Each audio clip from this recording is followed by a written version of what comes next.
우리 사랑하는 장경태 의원의 페이스북으로 한번 가보겠습니다. 장경태님이 장경태님과 함께 있습니다. 장경태가 장경태였습니다. 배현진 의원의 김종인 대국민 사기극 반대를 응원합니다. 김종인 대표가 이명박근혜의 과오를 사과하여 국민들이 혹시나 속으실까봐 걱정했습니다. 배현진 의원님 반대해 주셔서 감사합니다. 끝까지 투쟁하여 국민들께서 결코 사기극을 보여주는 일이 없도록 해주십시오. 배현진 화이팅. 현재 시점 이명박근혜 사과는 사실 예정은 오늘이었습니다. 박근혜가 탄핵된 지 4년 되는 날. 한다고 해서 지금 국회 공수처법 통과되면 이슈나 되겠어요? 그 사이에 국민의 침 중진들이 벌떼처럼 일어나가지고 사과하면 안 돼요. 아니 돼요. 하니까 김종인 위원장이 제가 지른 말이 있었거든요. 이거 못하게 없나 그만둘 거야? 했는데 계속 하고 싶거든. 그러니까 오늘은 안 할게. 내가 근데 언젠간 한다 하고 한 발짝 물러서는 정말 찌질한 모습을 보여주셨죠. 하기야 뭐 김종인 이제 뭐 여기서 비상대책위원장 그만두고 집에 가면 뭐 관뚜껑 닫히는 거 뭐 기다릴 일밖에 되겠습니까?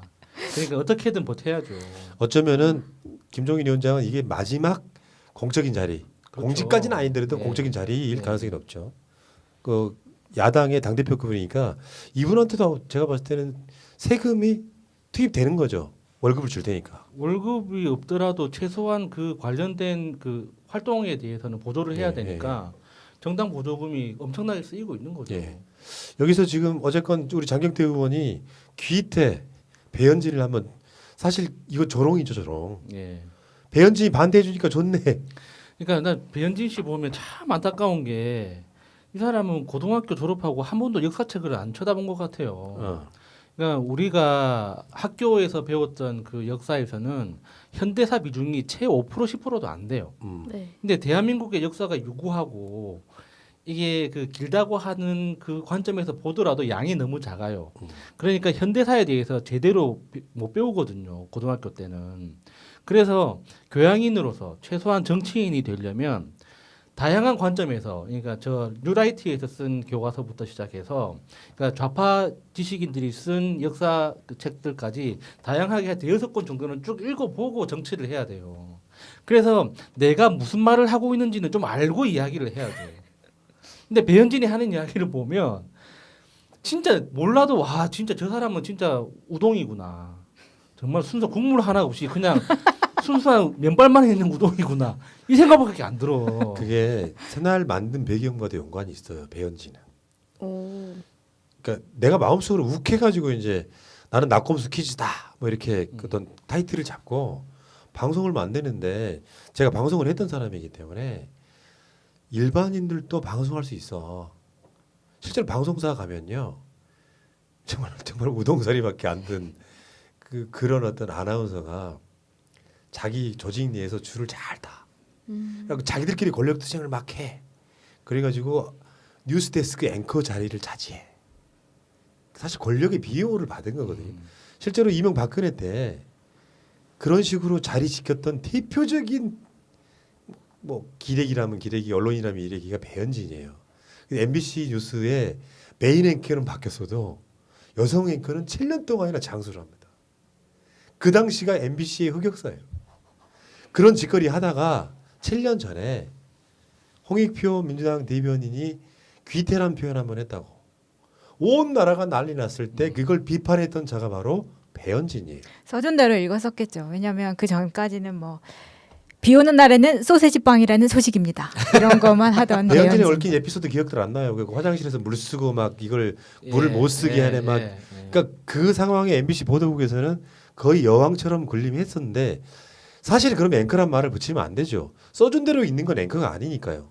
앵커는 왜 앵커라는 호칭을 붙여주냐면 최소한 내가 쓰는 멘트는 내가 쓰는 사람이 앵커고 뉴스의 중요도 1꼭지, 2꼭지, 3꼭지는 어떤 걸 배치한다까지가 다 내 머릿속에서 들어있는 그걸 조율할 수 있는 사람이 앵커지. 써주는 대로 받아 읽으면 그게 앵커입니까? 연기자라고 해야죠. 그쵸? 아나운서. 앵무새라고 하는 게 맞겠죠. 아나운서도 아니죠. 아나운서를 하고 하기도 아나운서는 그나마 진행 능력이 있는데 그러니까 MBC라고 하는 흑역사에서 그 권력의 비호를 받으면서 꿀 빨던 바로 아까 그 윤호중 위원장의 독재 시절엔 꿀 빨던 바로 그 자 중에 하나예요 이게. 그런 배현진이 김종인이 문재인 정부의 탄생에 기여를 했기 때문에 문재인 정권은 탄생하는 안 되는 정권이었다. 귀태? 헐. MBC와 국회에 배현진 같은 캐릭터는 또 원래 탄생하면 안 되는 거예요. 정상적인 나라라면. 진짜 배현진이 귀태라서 앞으로 저는 배귀태 선생이라고 부를 생각입니다. 자신 있으면 화장 지우고 오세요. 유재석 씨. 아 그래서 이야기를 내가 마무리를 지으면 그래서 그 언론인 같지도 않은 것들이 화장 예쁘게 하고 검은 세단 타고 출퇴근하고 옷은 졸라 비싸고 다 협찬이거든. 그렇게 막 방송사에서 우려를 받으면 지가 권력인 줄 아는 애들 말고 옷은 좀 못 입고 세단은 타고 다니지 않고 대중교통을 타고 다니지만 새날이라고 하는 방송에서 입만 갖고 개념만 갖고 있으면 방송할 수 있다. 그렇게 만들어진 게 새날의 시작이에요. 그러니까 그 가장 나쁜 형태 반면 교사했던 사람 중에 하나가 배현진이었다고. 그러니까 새날에 요즘에 보람님, 마차님 이런 분들이 배현진보다 훨씬 개념 있게 우동 들어있지 않은 진짜 사람의 순수한 뇌로 방송할 수 있는 거예요. 국물로 가득 찬 촉촉한 뇌. 뭔가 촉촉한 게 더 주름이 없을 것 같은데요. 뭐 알지도 못하는 것들이 있고. 어쨌든 배현진이 귀태는 그런 것이고요. 장경태 의원의 이런 저런 알아먹기나 했을란가? 와 장경태 의원 잘생겼는데 아직 장가도 한 건 총각인데 나를 응원을 다 하네. 혹시 아니 나한테 좋아하라 같은 나한테 의원 호감 아니야? 있나? 그린라이트인가? 자 어쨌든 지금 김종인을 지지하는 세력도 있어요. 이명박근혜 사과에 대해서 대표적인 게 국민의힘 사무처 노동조합 성명서를 발표했습니다. 사실은 그 이명박근혜 사과를 통해서 국민의힘이 사실상 쪼개지고 있는 게 맞아요. 어떤 이슈를 가지고 우리 진영도 그렇지 않아요? 어떤 이슈를 갖고 그 이슈를 갖고 한쪽은 찬성 반대가 이루어지면 일정 기간 동안은 쪼개지는데 오래 가면 그것이 분열이 되고 빨리 봉합이 돼야 될 텐데 국민의힘 사무처 노동조합이 성명서를 보면은 이거 좀 읽어주실래요? 잘 안 보이죠? 제가 나이 먹어서 눈이 침침해가지고 어쨌건 반대예요. 찬성이에요. 그러니까 김종인이 사과한다는 거에 대해서 뭐 찬성. 감사하고 지지를 보낸다. 네. 이렇게 했는데 거기에 그 조수진 의원도 뭐 이렇게 지지한다는 뭐 코멘트를 했더라고요. 예. 근데 저는 조수진 의원만 보면 항상 생각나는 게 그 이름 점 친 거 있잖아요. 음. 그러면 김종인하고 조수진하고 이름 합쳐가지고 김조 종수 인진 이렇게 해가지고 몇 점 나오는지 일단 먼저 밝히고 나는 김종인 아저씨 좋아해요 이렇게 이야기를 해야지 뜬금없이 뭐 패족 이야기를 하고 뭐 좀 개념 있는 그 단어들을 갖고 오니까 사람들이 좀 착각할 것 같더라고요. 아, 민주주의를 뭐 글로 배우고 심한 채널 A 같은 데서 막 그런 이상한 엄성섭 같은 느낌이 조수진인데 뭐 그냥 읽어드릴게요. 왜냐하면 이게 이쪽 당이 발전해 버릴 수도 있어요. 이게 먹히면. 그래서 우리가 역지사지 또는 상대를 알고 적을 알면 백전백승이기 때문에 우리 당의 지난 가호에 대한 김종인 비상대책위원장의 대국민 사과 계획에 국민의힘 사무처 노동조합은 기쁜 감사와 지지를 표합니다. 빨리 드리는 거 아닙니다. 사과드릴 대상은 국민입니다. 국민의 일꾼으로 사소한 잘못이랄지라도 국민께 사과하고 방송하는 모습은 지우기 당연하며 이는 개파와 개인의 신념 문제가 아니라 개소리 못 알아먹겠다. 근데 어쨌건 간에 국민의힘 사무처 노동조합은 바로 지금 김종인 위원장을 지지하고 있고 조수진만 그런 게 아니라 박진도 지금 지지에 나섰거든요. 그 일부 세력은 김종인 지지, 홍준표, 뭐 서병수, 이재호, 배현진 이런 애들은 주호영 이런 사람들은 김종인은 사과하면 안 된다 이런 논리가 지금 서로 통하고 있는 것이거든요. 근데 이제 김종인 사과에 대해서 지지하는 사람도 반대하는 사람도 저는 이제 이해는 됩니다. 그러니까 김종인이라는 그 당사자 자체가 정치적인 어떤 뿌리나 어떤 합리성이라고 해야 되나? 지가 뭔데? 지가 뭐 그 당원들이 직접 선출한 당 대표도 아니고 지금 조직을 수습하기 위한 임시직인 비상대책위원장일 뿐인데 지가 뭔데 당을 대표해서 그런 사과를 하냐고요. 말이 안 되는 거지. 사과를 한다고 한다면 전당대회를 열고 당 대표를 선출한 다음에 그 당 대표가 사과를 해야지 정당성이 있는 거지. 김종인 지가 뭔데 지가 뭐가 잘났다고 지가 무슨 근거로 나서서 사과를 하느냐. 그리고 정치적으로 봤을 때 지금 현재 민주 진영을 지지하는 사람들은 포기한다고 치더라도 그 이명박근혜에 대한 사과 자체가 자신들을 지지하는 세력을 일부 또 이탈시킬 수가 있기 때문에 정치적 셈법으로도 옳지 않다. 그것도 합리적인 판단 맞거든요. 그런데 김종인에 대해서 이렇게 지지하는 그 사람들도 굉장히 상식적인 거죠. 연달아서 그러니까 그 직전에 집권했던 대통령 2명이 다 유죄 판결을 받았는데 최종 판결을 받았는데 이거에 대해서는 당 차원에서 책임감을 느끼고 있다라는 말이라도 한마디 해야 되는데 아직까지 한마디 안 하고 있는 건 문제가 있다. 그것도 맞는 말이잖아요. 예. 그러니까 어쨌거나 죽을 길로 가는 것들은 내버려 두면 됩니다. 여기서 기회주의자 한 분이 등장하는데요. 원희룡입니다. 사과드립니다. 용서를 구합니다. 4년 전 오늘 국회는 탄핵 소추를 의결했습니다. 뭐 이딴 소리 있잖아요. 그때 당시에 원희룡이 새누리당을 뛰어내리죠. 기회주의자 열심히 나가 뛰어내리고 지금에 사과를 한번 해봐요. 근데 원희룡은 진짜 왜 이렇게 지질이 안 오냐 짠해 죽겠어. 이게 성을 바꿔야 돼요. 한 5시 정도로. 그러니까 이재명 지사가 뭐 아젠다를 딱 띄우잖아요. 예. 그러면 꼭 얹혀서 가요. 예. 이재명이 무슨 뭐 의금부, 사원부 뭐 이런 이야기를 올렸더니 그걸 또 막 이간질하면서 얹혀서 가요. 근데 원희룡하고 이재명 지사하고 저번에 한번 그 공중파 지상파에서 토론하는 거 봤거든요. 비교가 안 되게 무식하대. 얘도 검사 출신이잖아. 아무튼 원희룡 그런 사람인 것 같고요. 백희룡 나왔습니다. 백희룡. 아, 백씨가 있었구나. 백희룡 좋네. 추천합니다. 진짜. 어쨌건 지금 국민의 지금은 이런 걸로 뭐 새날 방송의 컨셉이 고품격 이간질 방송이기 때문에 나는 양쪽 다 응원해요. 박근혜 사과하겠다는 분은 하시고 밀어붙이시고 박근혜 사과 반대하는 분들은 사과 반대하세요. 근데 저는 진짜 김종인 할배가 꼴보기 싫어서 이런 소리 하는 게 아니라 어. 진짜 자기는 정당성이 없어요. 임시직 아닙니까? 네. 임시직인 주제에 지가 뭔데 당을 대표해서 사과를 하냐고. 어. 내가 사과하는 거하고 김종인이 사과하는 거하고 다를 게 없다니까요. 당원들 입장에서는. 나 그럼 사과 반대. 나도 사과 반대. 네. 나도 그 논리에 설득당했어. 그러니까 나중에 당 대표 선출되면 그 당 대표가 그 사과하면 돼요. 아니 그리고 11억 조수진 씨는 사과를 할 게 아니라 지금 사퇴를 해야 되는데 계속 나와서 알짱대면서 이런 소리나 하고 있고 국회의원 될 자격이 없는 사람이었거든요. 애초에 사퇴를 해야 됩니다. 진짜. 그래도 조수진은 월급을 받으니까 돈값은 해야 될 거 아닙니까? 그나마 좀 정직한 사람이에요. 자 그러면 밥값은 해야 된다는 생각 우리가 때문에. 시청자분들 실시간 청취자분들한테 투표를 한번 붙여볼게요. 국민의 짐에 김종인이 사과하는 걸 찬성 1번, 반대 2번. 어떻게 생각해?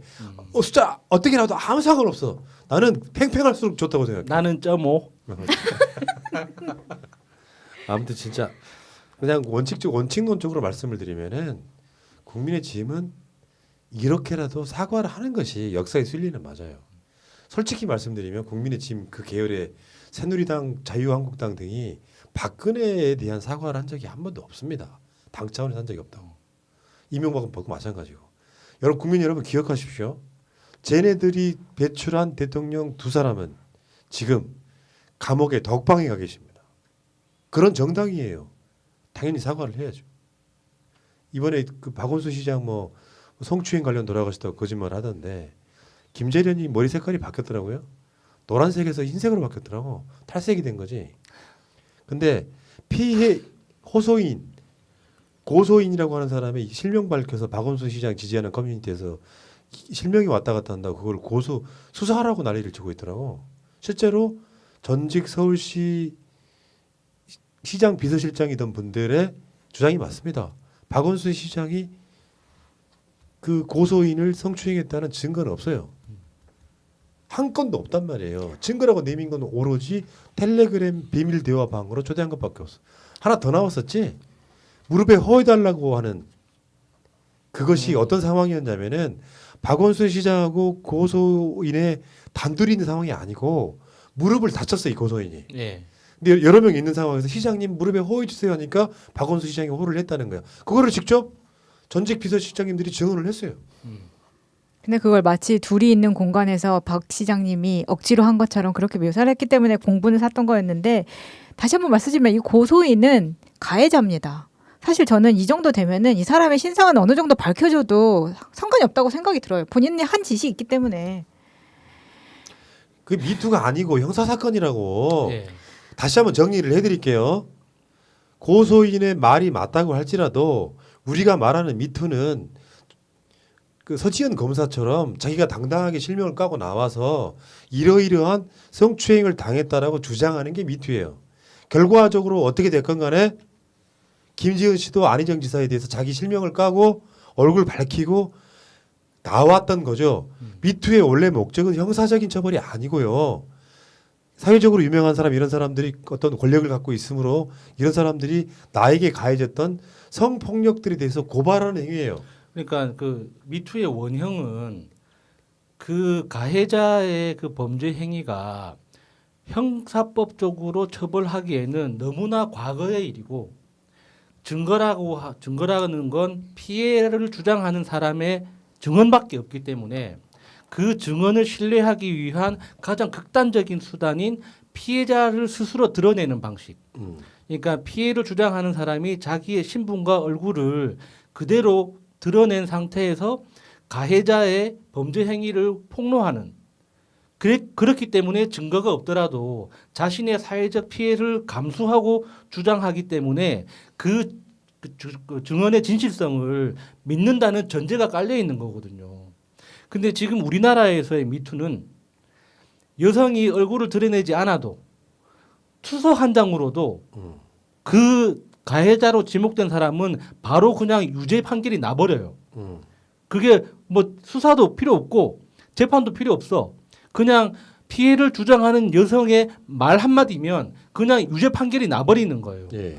이거는 굉장히 심각하게 왜곡된 거거든요. 그러니까 뭔가 잘못됐다는 건 이미 자기가 피해자라고 주장하는 그 여성은 고소장을 작성해서 수사 의뢰를 하잖아요. 그러면 일단 이건 미투가 아니야. 그러면 이게 형사 사건으로 갔단 말이야. 그럼 형사 사건에 있어서 가장 중요한 증거를 우리가 뭔지 알고 있지. 고소장 초안이 유출이 됐기 때문에 그 초안에 보면 나와 있는 본인의 주장밖에 없단 말이에요. 텔레그램 비밀 대화방 초대만이 유일한 증거예요.